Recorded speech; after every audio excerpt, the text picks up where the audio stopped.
Mort d'un homme après avoir été poignardé. Nouvel homicide à Marseille. Fusillade à la Kalachnikov. Un homme retrouvé mort dans les quartiers nord. Nous nous sommes malheureusement habitués à ces titres qui reviennent régulièrement dans la presse. À Marseille, nous avons appris à connaître les noms des bandes du narcobanditisme, dont les deux plus connus, le clan des Bengler, dit les Gitans, et le clan des Hamada, dit les Blacks. Ces noms vont par pair, ils sont attachés à un territoire. Quand un crime est annoncé dans la presse, après quelques semaines de silence, nous savons que d'autres vont tomber dans les prochains jours. Un meurtre appelle à la vengeance, aux représailles. Chaque clan défend son point de deal. C'est le début de ce qui est appelé les règlements de compte. Un terme froid, sans aucun sens. Une personne tuée n'est pas un chiffre que l'on aligne. Cette réalité touche les villes de la France entière, mais selon l'Office central de la lutte contre le crime organisé, le quart des règlements de compte se concentre sur Marseille. Au 9 décembre, l'agence France Presse comptabilisait 30 tués par balle et 3 par arme blanche dans le seul département des Bouches-du-Rhône depuis le début de l'année. Nous ne sommes plus trop loin du record qui date de 2016 avec 31 victimes tuées par balle.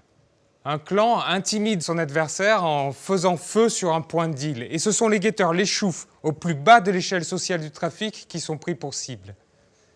Les tirs ne font parfois pas de distinction et abattent le gamin qui passait par là, la fille qui accompagne son copain. Les premiers articles dans la presse parlent de victimes, sans plus d'identification. À la rigueur, un prénom est mentionné. Beaucoup de ces morts resteront dans cet anonymat, sans avant ni après. Leur prénom reste accolé à un crime crapuleux. Les familles, de leur côté, sont déchirées par l'homicide. Elles affrontent les regards suspicieux, se heurtent au secret d'instruction. Et elles ont peur. Peur de croiser le meurtrier de leur fils, de leur fille, de leur neveu ou de leur nièce. Elles ne demandent jamais d'aide financière, mais seulement d'être reconnues comme victimes. Alors, aux médias vivants, nous avons voulu mieux connaître ces anonymes derrière les faits divers. Et ce soir, elles sont 3 à oser venir parler en public. Et je vous demande d'accueillir Atika Saïb, Laetitia Lidon et Nora Sbahi.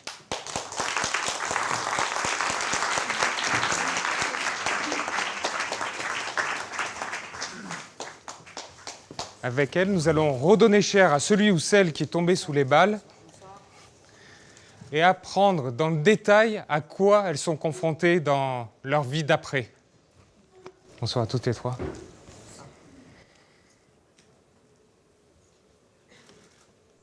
Alors Atika, comme Laetitia, comme Nora, n'avaient pas voulu que l'on s'entretienne chez elles. Elles ont préféré que l'on se rencontre d'abord dans un bar proche du Vieux-Port, un lieu neutre. Cela s'explique par des raisons de sécurité, par de la pudeur aussi. Toutes les 3 ne viennent pas de quartiers huppés de la ville. La première personne avec laquelle je vais m'entretenir m'amène à vous parler d'un quartier de Marseille, celui de la Belle de Mai. Quand on parle de trafic, de points de deal, on s'imagine des tours en béton austère. La réalité à la Belle de Mai est tout autre. S'il y a bien quelques immeubles, ce sont les maisons de 3 étages qui dominent. On n'est pas loin du centre-ville. Donc ici, le boulevard National, avec sa circulation, ses cafés, ses commerces. La rivalité entre les bandes y fait pourtant des ravages. De la mi-septembre à la mi-octobre, 5 personnes ont été tuées. C'est pourtant un quartier banal. À 50 mètres du boulevard National, le 11 octobre 2020, vers 22h, un véhicule s'engage dans l'impasse Jolimanon. Cette impasse débouche sur le Moulin de Mai, qui est un des principaux points de deal du 3e arrondissement. Le véhicule est pris pour cible par des rafales de balles de calibre 9 mm. À l'arrière, Ambre, 17 ans, et Sarah, 19 ans. Les 2 femmes sont blessées. Sarah succombera à ses blessures quelques heures plus tard. Sarah est une victime collatérale.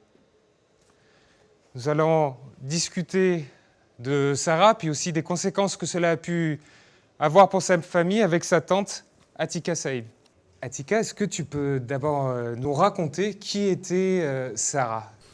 Alors Sarah était une jeune fille comme toutes les autres jeunes filles de 19 ans qui avait la joie de vivre, qui était étudiante. Sarah est la fille de mon frère et au jour d'aujourd'hui, elle n'est plus là, on nous l'a enlevée. Est-ce que vous vous rappelez le jour de son décès et comment vous avez appris sa mort?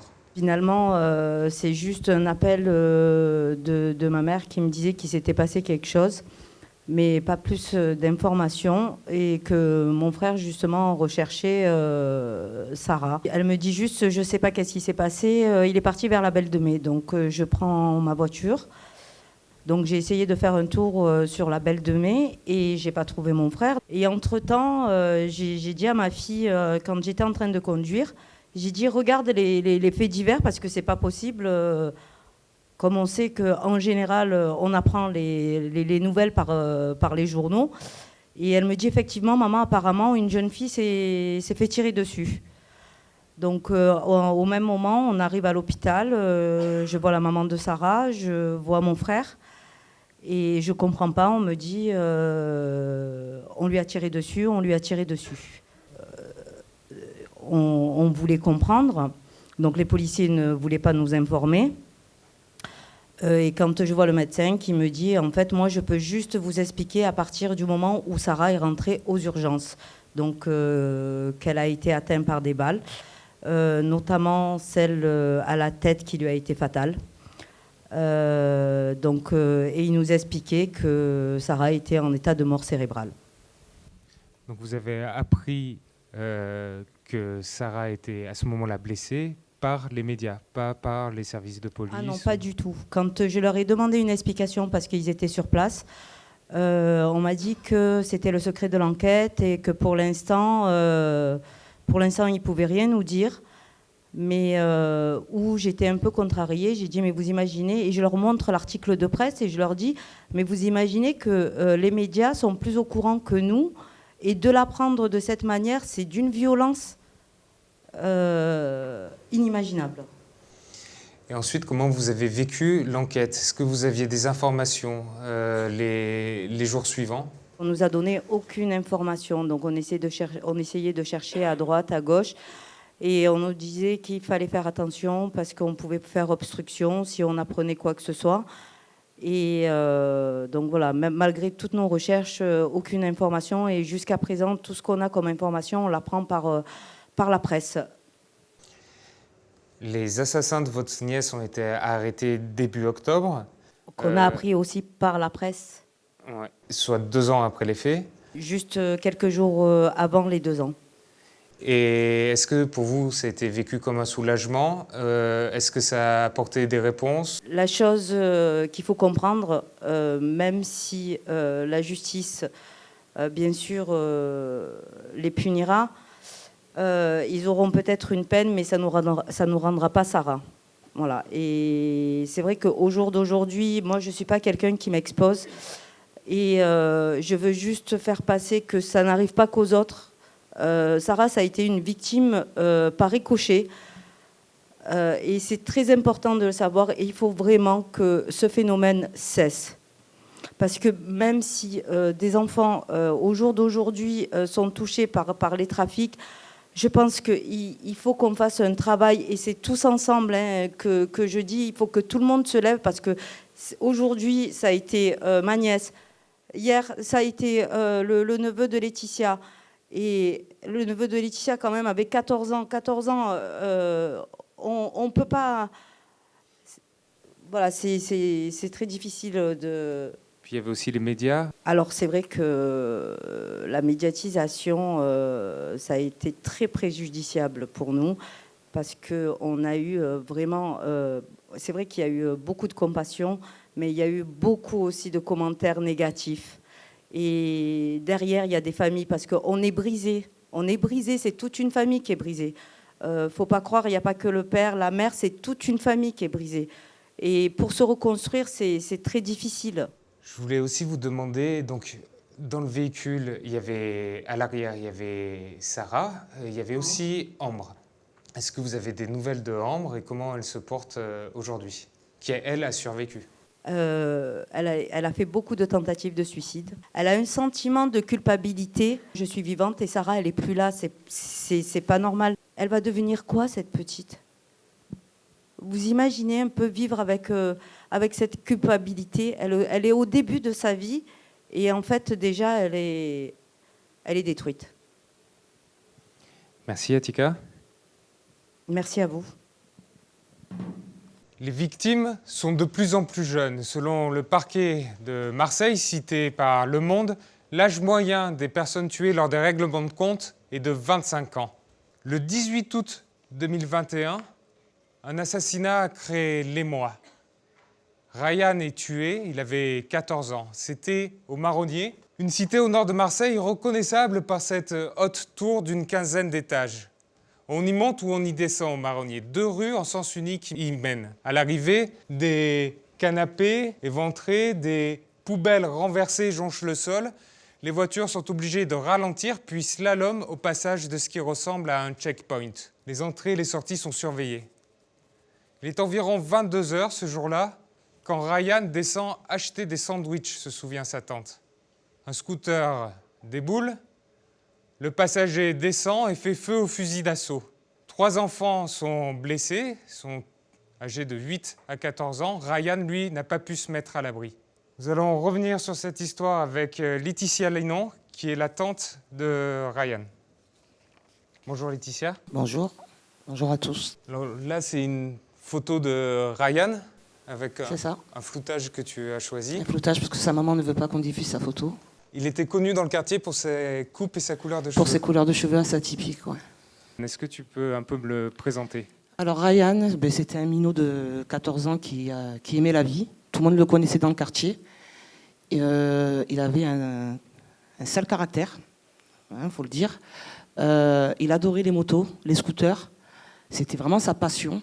Il était hyper actif, mais très intelligent. Lui, ce qu'il voulait, c'était devenir ambulancier. On ne lui aura pas laissé le temps de faire ce qu'il aurait envie de faire. À la suite du décès de Ryan, vous m'avez dit on nous a traités comme des coupables. Est-ce que vous pouvez m'expliquer ? Alors, en fait, ce qui se passe dans les quartiers, mais ça, malheureusement, on l'apprend que quand ça nous arrive. Quand il y a un assassinat, moi, je préfère dire le mot assassinat parce que pour moi, règlement de compte, ça englobe déjà tout ce qui est stup, même si on sait que ça en résulte. Mais pour le cas, par exemple, de Ryan, mais il n'était pas dans les stupes, donc le mot règlement de compte ne me convient pas. Quand un petit d'origine maghrébine ou noire, et c'est pas du racisme, je suis métissée, ma mère est blonde aux yeux bleus, décède dans des circonstances comme celle-là, on le met de suite du côté le petit, quel que soit l'âge, même adulte, et dans les stupes, voilà. Parce que nous, donc Ryan est décédé le mercredi, dans la nuit, donc sur les chaînes locales pseudo-info, on pouvait lire un jeune de 14 ans avec un passé judiciaire, pas scolarisé, enfin, je veux dire, comme le disait tout à l'heure Atika, donc déjà c'est violent. Par les réseaux sociaux aussi ? Ah, les réseaux. Les réseaux, j'ai même vu de mes propres yeux encore un Suédois, un de moins. Moi, je sais que ma maman, qui a plus de 70 ans, elle était à l'affût du moindre commentaire, de la moindre image, et elle n'en mangeait pas, elle n'en dormait pas, quoi. Je veux dire, ça l'a rongée de l'intérieur de savoir qu'au-delà de la mort du petit, qu'on salissait la mémoire de Ryan, quoi. C'est immonde, voilà, c'est immonde. Mais bon, on ne peut rien y faire. Le droit à l'oubli ne s'applique pas pour les morts.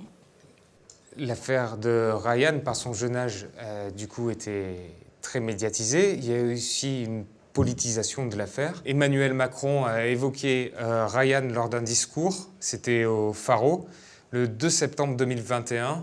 On va écouter cette déclaration. Nous avons tous été bouleversés quand un jeune garçon de 14 ans a été abattu. Et évidemment, la réponse est sécuritaire. Mais la réponse, elle est aussi éducative et familiale. Parce que ce qui est insupportable, c'est qu'un jeune garçon de 14 ans se retrouve hors de l'école à faire ce qu'il était en train de faire. Et donc c'est aussi à travers une telle réponse que nous aurons une solution durable pour la sécurité mais surtout pour que nos enfants aient le même droit de s'émanciper et d'apprendre partout. Comment avez-vous réagi face à cette déclaration? Très mal.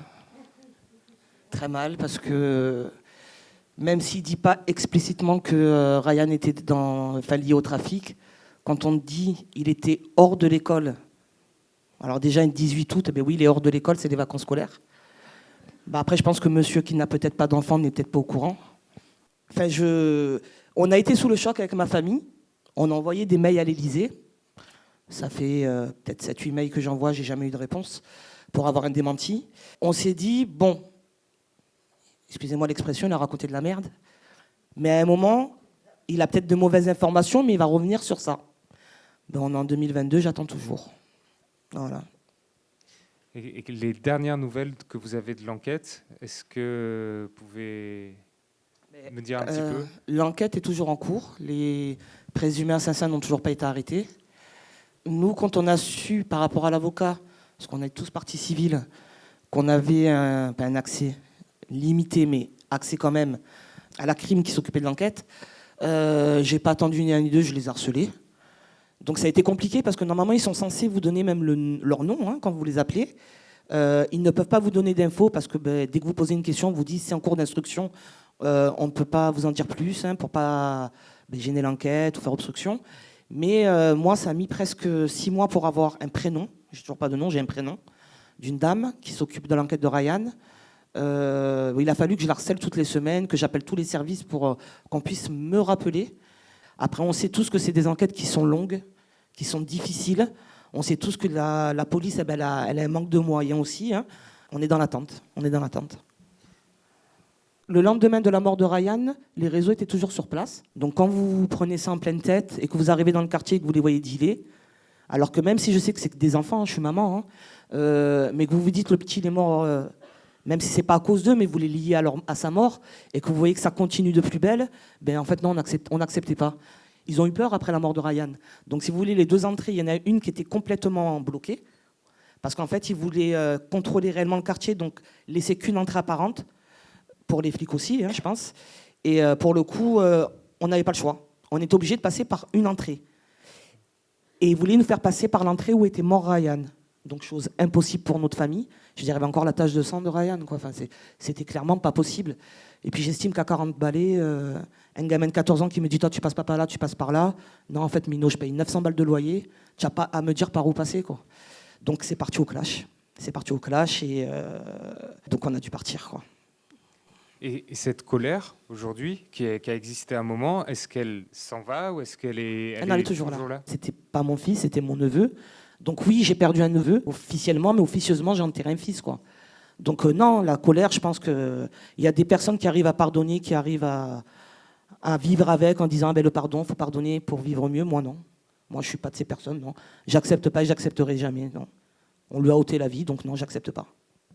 Merci Laetitia. Merci à vous. Les guerres entre les gangs ne font bien entendu pas que des victimes au casier judiciaire vierge. La tristesse est la même et ils sont encore plus confrontés à l'opprobre. Ce soir, on va discuter avec Nora Sbahi. La seule condition qu'elle avait avant de témoigner, c'est que l'on n'évoque pas le passé de son fils. Bonjour Nora. Bonsoir. À la suite du décès de votre fils, vous avez été menacée plusieurs fois. Est-ce que vous pouvez me raconter ces épisodes? Oui, Sabri est mort le 10 février 2020. Il a été abattu dans sa voiture. Il rentrait chez sa sœur, en fait. Il avait le bracelet. Il venait de sortir de 6 mois de prison. Il était rentré pour stupéfiant. Ce qui s'est passé, c'est que 2 jours après son décès, on a eu beaucoup de soutien de la part des voisins. Et donc, il y avait ma voisine qui faisait des montes et descentes avec du thé, et qui me soutenait aussi, parce que j'ai 3 enfants en bas âge, donc on se soutenait l'une et l'autre, parce qu'elle connaissait très bien mon fils. Et en descendant chez elle, j'ai ouvert la porte de chez moi, et j'ai buté sur quelque chose qui est parti, en fait, qui a frappé contre l'ascenseur. Et puis là, je vais vers l'objet, je regarde et je le ramasse, hein, d'instinct, je le ramasse. Et je vois que je tiens une balle entre les mains, en fait. Je tiens une vraie balle entre les mains. Une balle argentée avec l'embout pointu, plutôt couleur cuivrée, or. Et puis là, je me mets à trembler de tout mon corps en me disant, il y a peut-être quelqu'un pas loin qui nous veut quelque chose. Qu'est-ce que ça veut dire, quoi? Et puis, on a pris peur. Vous pensiez que c'était adressé en fait. à votre fils aîné J'ai pensé à ça. Il n'y a pas eu que ça, hein. Il y a eu une deuxième balle aussi qu'on a trouvée sur le côté de la porte, dans le coin. Ça, c'était carrément une chevrotine. Et comme mon fils a été tué d'une chevrotine dans la tête, on s'est dit que... je me suis dit que certainement... D'ailleurs, elle est toujours chez moi, cette balle, et je la donnerai, je pense. Je ne sais pas comment m'en débarrasser, mais même les policiers me l'ont demandé. Mais moi, du coup, c'est vrai que j'ai peur. Depuis ce jour-là, j'ai confiance en personne, en fait. Pourquoi ne pas la donner à la police? J'ai l'impression que si je la donne, elle va atterrir dans la tête de mon fils, de mon grand. Par n'importe quel moyen. Je sais pas, peut-être qu'il faut que je la détruise ou que je la jette dans une poubelle, mais je sais pas, j'ai peur. J'ai peur de la donner à la police. Mon avocat m'a dit de la donner à la police, mais j'ai peur. Est-ce que votre autre fils a dû fuir à plusieurs reprises? C'est ça. Mon fils a fui parce qu'il a reçu des menaces. Et du coup, il s'est installé d'abord à Toulon. Et j'avais fait un cauchemar. Et je lui dis, tu sais, je veux que tu partes de ton appartement tout de suite. Il me dit, mais maman, je viens juste de m'y installer et on vient de trouver un travail, ma femme et moi. On ne peut pas tout quitter encore une fois et partir. Je dis, non, je veux que tu partes aujourd'hui, s'il te plaît. Fais-le pour moi. Et il a pris ses affaires et il est parti. Et le soir même, on lui a cassé l'appartement et on a retrouvé son trousseau de clés jeté dans la haie. Et votre famille aussi, et vous-même, vous avez essayé de fuir le quartier, ça n'a pas été simple. Nous, on a fui en fait chez ma fille. J'ai dû partir avec elle, m'installer avec elle, avec mes 3 enfants en bas âge. Dans un appartement de quelle taille? Moi, je suis dans le salon et mes enfants sont dans une chambre, les 4. On a fait en sorte d'adapter avec des lits superposés. Mais c'est vraiment dur, hein, avec l'école, le matin, le soir pour les devoirs. Tout est dur, en fait. Hein.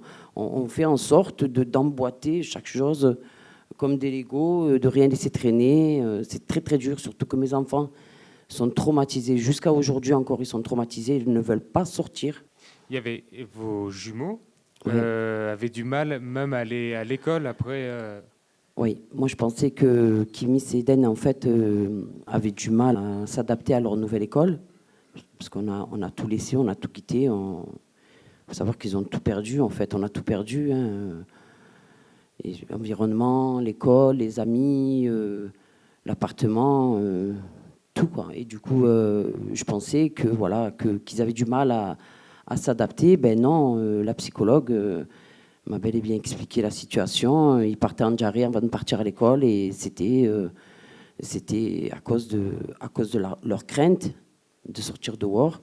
Votre famille a été signalée par le proviseur, vous m'avez dit. Vous aviez rencontré un juge pour enfants et la première impression que vous avez eue, c'est enfin quelqu'un qui m'écoute. Oui, c'est vrai.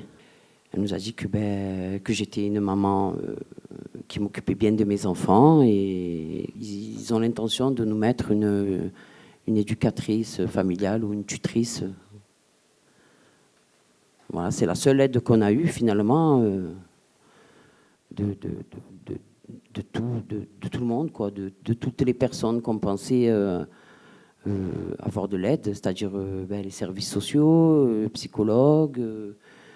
C'est vrai que je ne savais plus quoi faire en fait. Hein. Je ne savais pas à qui m'adresser. Je ne savais pas où donner de la tête, à droite, à gauche. Et là, quand on s'est présenté devant la juge, je lui ai expliqué la situation et elle nous a proposé cette aide-là. Je ne peux pas le refuser. Merci Nora. De rien. Merci à toutes les 3.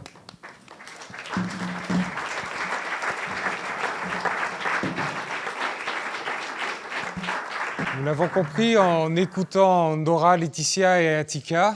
À la suite d'un homicide, les liens sociaux sont rompus. C'est ce qu'explique la criminologue Catherine Rossi, qui est spécialiste des proches des victimes, qui travaille au Québec. Elle connaît bien Marseille parce qu'elle a grandi ici, et nous allons l'écouter. Parlons des quartiers nord. À chaque fois qu'il y a une mère qui se fait assassiner son gamin dans les quartiers nord, cette femme-là est foutue. Elle n'aura plus jamais d'honneur. Elle perd tout. Elle perd sa famille. Elle a perdu son fils. Elle est dans le deuil toute seule.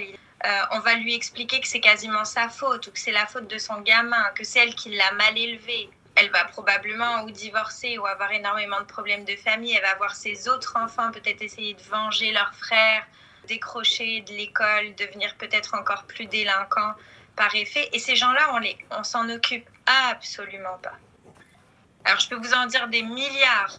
Il n'y a plus personne qui m'emmène au cinéma. Mes voisins ont déménagé parce que maintenant, moi, je suis responsable de faire que le quartier est mal famé alors que mon fils est mort. Tout le monde a un avis.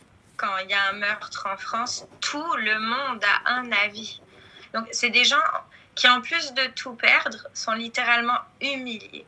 Il existe pourtant des organisations pour apporter un soutien aux proches des victimes. Sur Marseille, une association loi 1901 qui est indépendante et se nomme l'AVAD a sous sa responsabilité 2 dispositifs. Le SAVU, le service d'aide aux victimes d'urgence, qui s'adresse aux victimes directement concernées par l'événement, et le DISPAV, le dispositif d'intervention et de soutien aux personnes affectées par des actions violentes, qui s'adresse, lui, à un public plus large.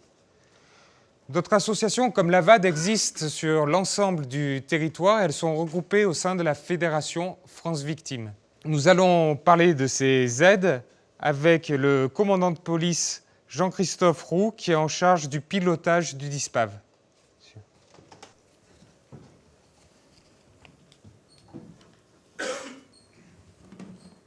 Bonjour. Bonsoir à tous. Est-ce que vous pouvez déjà nous expliquer ce qu'est le DISPAV et comment c'est déclenché ? Alors premièrement, donc, je suis le commandant de police et j'ai fait 20 ans de voie publique, donc en tenue. Donc je suis un policier qui connaît le terrain et je me suis décidé à aller vers une autre voie et donc à diriger un autre bureau, un bureau de la prévention de la délinquance. Et donc chaque année, on finance. Par exemple, en 2022, on a eu 192 actions déposées, on en a financé 152.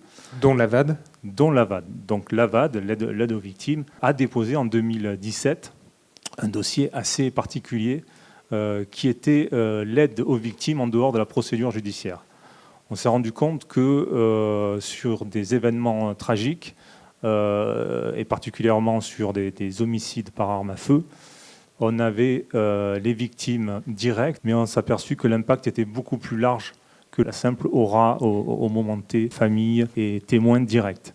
L'AVAD, dans cette optique, a déposé un dossier en disant écoutez, nous, on vous propose de prendre en charge, au-delà de ces témoins, de ces premières victimes, toutes les victimes qui auraient entendu. Alors, je donne l'exemple quand il y a un coup de feu qui est tiré, est-ce que la mère de famille qui se trouve au second ne va pas être traumatisée alors qu'elle n'a rien vu par ce coup de feu? Est-ce que ça ne va pas l'empêcher de dormir? C'est un exemple bénin peut-être, mais c'est ça. Et donc, à ce titre-là, donc depuis 2018, l'année entière, on a commencé en 2017, on a voulu financer ce dispositif qui s'appelle le DISPAV. On n'a pas connaissance d'un autre dispositif sur un autre département en France, donc on n'est pas fiers, parce qu'il faudrait être fier, c'est de dire qu'on n'aurait pas de dispositif quand on n'en aurait pas besoin. Mais on est fiers d'avoir ce dispositif unique et on l'améliore d'année en année. Alors, dites-nous, qu'est-ce que fait concrètement le DISPAV et surtout comment il est enclenché ? Alors, sur le département, on est environ 8 personnes à avoir un téléphone. Je vous dis ça en toute franchise et en toute clarté. On est 8 personnes à avoir un téléphone où on a tous les événements en temps réel qui se passent sur le département. Donc là, mon téléphone a sonné déjà depuis que je suis là. Et on a connaissance de tout. Donc comment ça se passe? J'ai un événement malheureusement tragique. J'appelle les policiers sur le terrain et je leur demande de me dire est-ce qu'on a des personnes qui ont été impactées, quelle heure il est, est-ce que c'est un garage isolé ou alors c'est en plein milieu d'une rue commerçante, etc. Il y a plein de données qui font qu'on va activer ou pas. L'AVAD, comme le DISPAV, évoque une aide personnalisée. Qu'est-ce que ça signifie, une aide personnalisée? Ça commence d'abord par un conseil psy, ce n'est pas un soin médical, c'est un conseil psy, et qui peut évoluer ensuite vers une assistance juridique ou une assistante sociale. Voilà. Donc il y a un package qui est fait, peut-être qu'il ne suffit pas, peut-être qu'il n'est pas assez efficace. En tout cas, nous, dans la forme dont on le présente, on a tous les axes de travail qui vont ensemble et on travaille également sur la communication pour connaître ce dispositif. Justement, là, vous devancez un petit peu la prochaine question. Pas toutes les familles sont au courant que le DISPAV ou l'AVAD existe. Et comment vous travaillez sur ce point-là? Pour une meilleure accessibilité, peut-être? Alors, meilleure accessibilité, alors on fait appel à des délégués du préfet à l'égalité des chances, qui sont séparés de la préfecture de police. Concrètement, ils regardent avec les centres sociaux, les maisons de la solidarité et tous les systèmes, le maillage territorial, que ça peut être des médiateurs, si on peut avoir une information qui nous fait ou qui nous dirige vers une famille qui aurait besoin. On a d'autres systèmes, c'est en fonction des lieux, où l'AVAD fait un affichage. On a plusieurs systèmes pour que au moment T ou dans les jours qui suivent, on arrive à informer le plus de monde possible. Et est-ce que vous comprenez la méfiance qu'il peut y avoir pour certaines proches des victimes d'avoir recours, par exemple, au DISPAV? Vous-même, vous dépendez de la police? Oui. Alors, d'abord, toutes les actions qu'on finance, vous ne savez pas qu'on les finance. On a plein d'actions, hein, Solidarité Femmes 13, CIDFF, on a 250 actions, donc ça, c'est pas marqué sur le truc. Et puis surtout, le DISPAV n'est pas lié à la procédure judiciaire, c'est-à-dire que nous, on ne doit pas leur demander de compte. Donc ils n'ont pas accès à la procédure, les psys, ils prennent en charge les victimes, entre guillemets, collatérales. Merci beaucoup.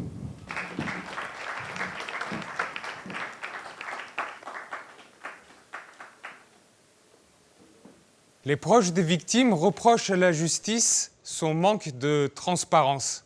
Et sans information, ils imaginent qu'on les oublie.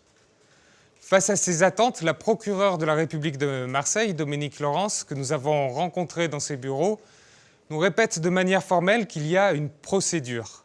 Les familles ont accès à l'enquête qui est dirigée par le juge d'instruction seulement si elles se sont constituées partie civile. Mais tant que l'enquête est en cours auprès des services de police, des informations ne sont pas données. Dominique Laurence conclut notre entretien par ces mots, je vous la cite. « Il y a des choses qui se jugent à la cour d'assises. Il ne faut quand même pas me dire que rien ne se passe. C'est sûr qu'en face de nous, on a de l'artillerie lourde. Eh bien nous, on y va avec nos règles de droit. Oui, on est un état de droit. » Les familles endeuillées se heurtent à la longueur des enquêtes. 1 an, 2 ans, voire plus avant qu'elles n'aboutissent, si elles aboutissent. Seulement la moitié des affaires de narcobanditisme ont été élucidées ces 10 dernières années dans les Bouches-du-Rhône, et encore ce chiffre est bien supérieur à la moyenne nationale. Nous nous sommes aussi entretenus avec Audrey Jouanneton, ancienne vice-procureure au tribunal de Marseille, et avec Clara Grande, qui est juge d'instruction au pôle de lutte contre la criminalité et déléguée au syndicat de la magistrature. Ces 2 femmes parlent d'une même voix pour expliquer la durée des enquêtes. D'abord, elles nous expliquent que ces homicides sont préparés.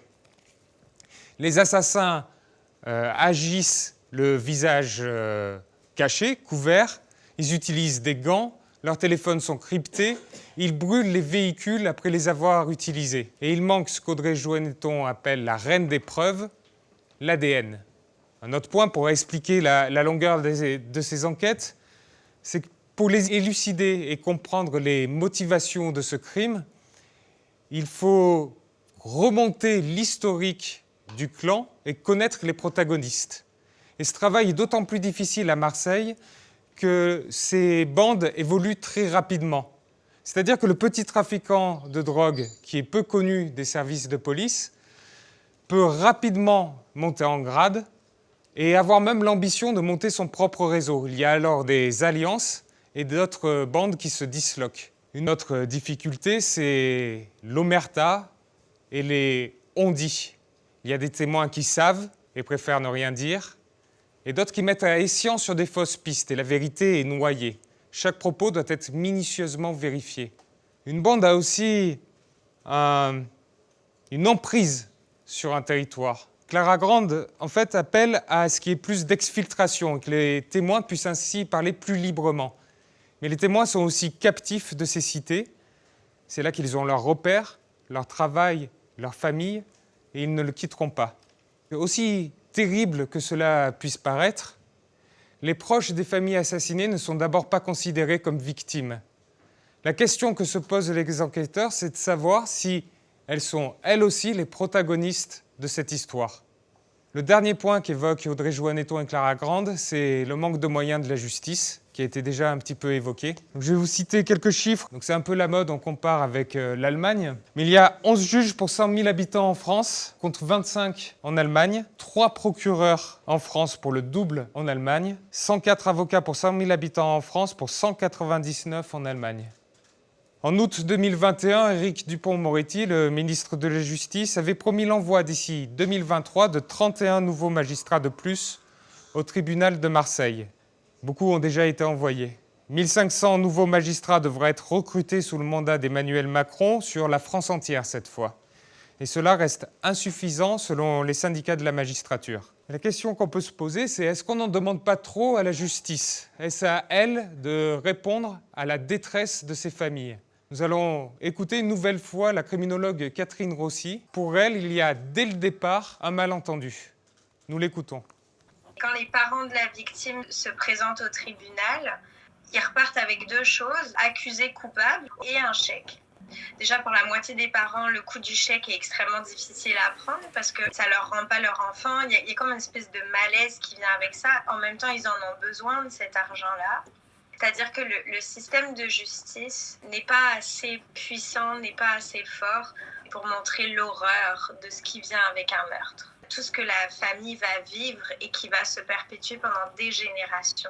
Peu importe ce qu'on va faire, on est condamné à une immense maladresse de ce que j'essaie de vous démontrer comme étant une dette d'honneur.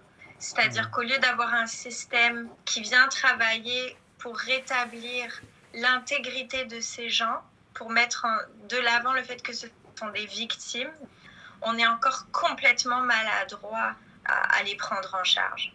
C'est que si vous ne déclarez pas la personne coupable, ces gens-là sont effondrés comme s'il n'y avait pas de reconnaissance de leur victimisation. Mais si vous condamnez l'accusé à la plus grosse peine que vous pouvez imaginer, ces gens-là ont des demandes de justice qui sont infinies. La justice, les gens, ce n'est pas son boulot. La justice, elle est faite pour déclarer un crime comme un événement criminel, puis à le prendre en charge de manière plus ou moins assurantielle par effectivement de l'argent. Tout le reste, ça doit être de la justice sociale. En attendant cette justice sociale, les proches des victimes retrouvent une certaine solidarité, une certaine sororité aussi, au sein d'associations de soutien aux familles de victimes d'homicides. Elles peuvent parler librement parce qu'elles se retrouvent entre elles. Le 15 juin dernier, une association, l'association Aléane, avait organisé une marche au Vieux-Port, à Marseille, pour réclamer un meilleur accompagnement. Ce soir, nous accueillons Karima Mézienne, avocate, qui anime le collectif Famille de cette association. Bonjour Karima. Bonjour. Pourquoi il y a d'abord eu une nécessité pour construire ce collectif au sein de l'association Aléane? Ce collectif s'est fait par lui-même en fait. Des mères se sont rassemblées, et des mères, des familles, et elles ont senti le besoin qu'il fallait qu'elles luttent ensemble. Elles se sont rapprochées tout simplement dans leur douleur, et à force de discuter, elles se sont rendues compte que si elles ne s'unissaient pas ensemble, elles ne parviendraient pas à faire avancer les choses et à faire en sorte que finalement on prenne en compte leur douleur et qu'on les reconnaisse comme véritablement ayant un vrai statut de victime. Et aujourd'hui, c'est leur principale revendication. On a écouté la criminologue qui parlait de justice sociale. Est-ce qu'au sein de l'association, les membres de l'association ont tous un accès à la justice qui est égal, équitable peut-être plutôt ? Alors déjà se pose forcément le problème financier, puisqu'effectivement, si vous allez avoir les moyens, vous pourrez vous payer un avocat. Et si vous ne les avez pas, vous pourrez prétendre à l'aide juridictionnelle. Mais malheureusement, vous n'aurez pas le même enthousiasme peut-être pour un avocat à l'aide juridictionnelle de se charger d'une famille de victimes parce que c'est une triste réalité, mais il faut savoir que les avocats à l'aide juridictionnelle, dans le cadre de l'instruction, sont très faiblement rémunérés. Une instruction, ça peut durer 2 ans, 3 ans, 5 ans, 10 ans, ça dépend les dossiers. Et les avocats sont payés à l'UV. Cet UV, il est, je crois, à l'heure actuelle, si je ne me trompe pas, de 33 €. Et pour une instruction criminelle, nous avons 8 UV. Donc vous faites 33 fois 8 et vous obtenez le montant que percevra l'avocat pour assister une partie civile dans le cadre d'une instruction qui peut durer jusqu'à 10 années. Ces familles, elles ont vraiment besoin de temps et d'écoute. Elles ont besoin d'implication dans le dossier d'instruction. Et donc souvent, elles font appel à des avocats privés et se ruinent en honoraires. Certaines avec qui on avait évoqué ça dimanche dernier, puisque nous avions fait une réunion, il y a eu un procès d'assises derrière et elle était à 35 000 € d'honoraires. Donc c'est vous dire, quoi, c'est un endettement à vie pour ces familles-là aussi, parce que cette quête de justice a un coût financier mirobolant. Vous avez commencé l'entretien en rappelant que la priorité de l'association, c'était d'amener un statut de victime aux proches des personnes assassinées. Qu'est-ce que c'est qu'un statut de victime ? La plupart de ces familles, elles ont été pointées du doigt systématiquement comme étant les responsables de ce qui leur arrivait. Et lorsqu'elles vous ont dit, elles vous ont expliqué, lorsqu'on écoute les réseaux sociaux, oui, ça devait être encore un mauvais parent qui se cache derrière la mort de cet enfant. De toute façon, s'il est à 21h assassiné, c'est qu'il n'avait rien à faire dehors. Notre propre président de la République qui dit ça. Donc vous comprenez bien qu'elles ont été pointées du doigt, ces familles, et qu'elles ont besoin de réhabilitation, elles ont besoin de s'entendre dire non, je ne suis pas le responsable de ce qui est arrivé à mon enfant, je l'ai protégé, j'ai tout fait pour. Et c'est malheureusement notre société qui est problématique et non pas nous en tant que parents. Ces familles vivent dans des quartiers défavorisées au plus haut point. Elles ont une précarité considérable. Souvent, les enfants n'ont pas l'égalité sociale qu'ils méritent, parce que quoi qu'on en dise, il y a aussi un problème d'éducation et d'accès à l'éducation. Lorsque vous êtes dans des quartiers très défavorisés, ça reste compliqué d'avoir une scolarité normale, parce que vos conditions de vie sont déjà dégradées. Au quotidien, je suis rentrée dans des quartiers de Marseille, je n'imaginais pas cette horreur-là, je n'imaginais pas cette précarité-là. Je suis rentrée dans des quartiers avec des checkpoints, je suis rentrée dans des quartiers où je me suis crue dans des favelas. Objectivement, je ne pensais pas que ça existait en France. J'avais une naïveté avant de rejoindre le collectif, je ne pensais pas que ces quartiers-là existaient. Les rats, l'insalubrité, la précarité, le mal logement. Quel avenir pour ces jeunes qui vivent là-dedans ? Mais pour revenir sur le statut de victime, comment vous l'envisagez, ce statut de victime ? Nous, ce statut de victime, c'est véritablement, on travaille et on veut mettre en place un vrai projet de loi, un projet de loi qui donnera vraiment aux familles de victimes cette reconnaissance-là. L'objectif premier affiché, c'est que déjà, on puisse permettre aux familles d'avoir un vrai accès au dossier. J'ai parlé de Dominique Laurence, la procureure de la République, qui expliquait que d'aller plus loin dans la transparence, c'était difficile.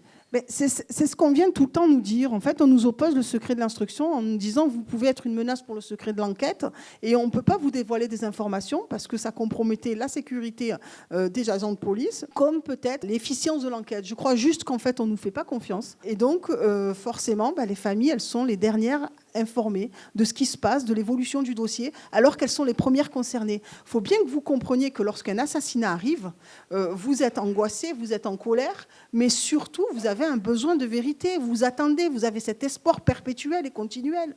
Les familles de victimes, elles attendent qu'une chose, c'est qu'on leur dise ça y est, on a arrêté les assassins de votre proche, voilà ce qui s'est passé. Elles veulent une réponse, elles ont un besoin de comprendre. C'est vital pour faire leur deuil. La justice avance à un rythme très lent. Et elles sont dans l'attente. Et bien sûr, ce temps qui passe, elles ont le sentiment que rien ne se passe pour elles et qu'on ne s'occupe pas du dossier, tout simplement.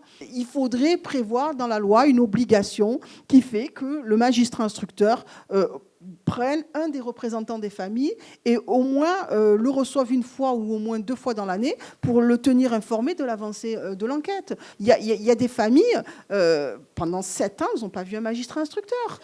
Je voulais aussi qu'on évoque un dernier thème, c'était celui du relogement. C'est une vraie problématique que la question du logement. Il faut savoir quand même que vous avez des familles qui résident dans le même immeuble que l'assassin présumé de leurs proches. Il y en a d'autres qui passent tous les jours en bas de l'immeuble où ça s'est passé. Et donc ces familles, c'est dramatique, elles ne supportent plus ça. Il y en a on a fait des demandes de relogement et la plupart ne les ont pas obtenues, tout simplement. Il n'y a pas de logement, ou sinon on leur propose d'habiter dans un quartier encore plus dégradé. On a tenté de sensibiliser la préfecture autour de cette question-là et la réponse est qu'on aimerait bien, mais il n'y a pas de logement de disponible. La résultante de tout cela, c'est que ces familles, elles n'obtiennent pas de logement et de relogement rapide et prioritaire. C'est-à-dire mettre en priorité, par exemple, que dans les demandes de logements sociaux, les proches de victimes soient peut-être prioritaires par rapport à d'autres dossiers.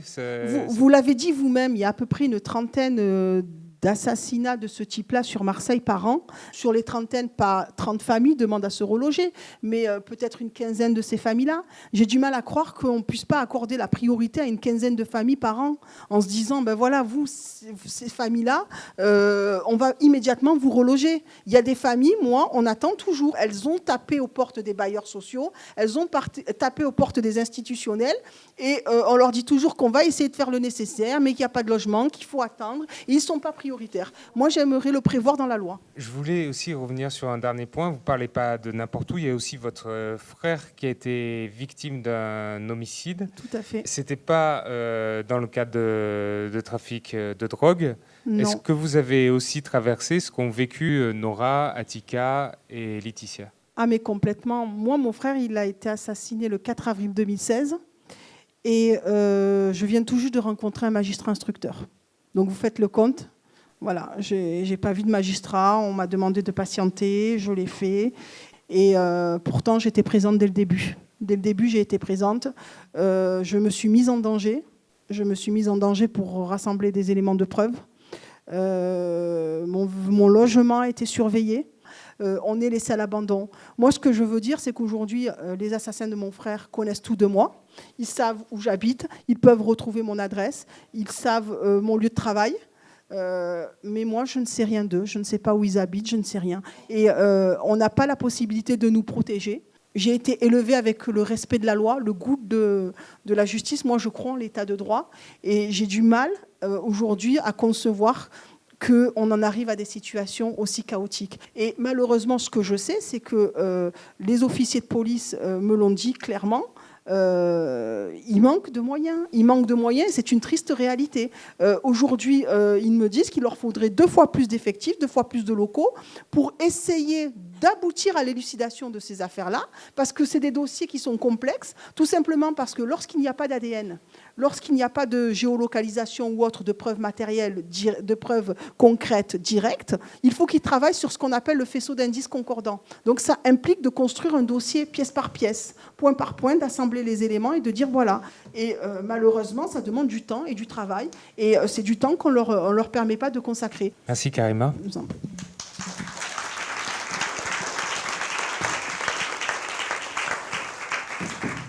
Reconnaître comme victimes les proches des personnes assassinées est aussi une question politique.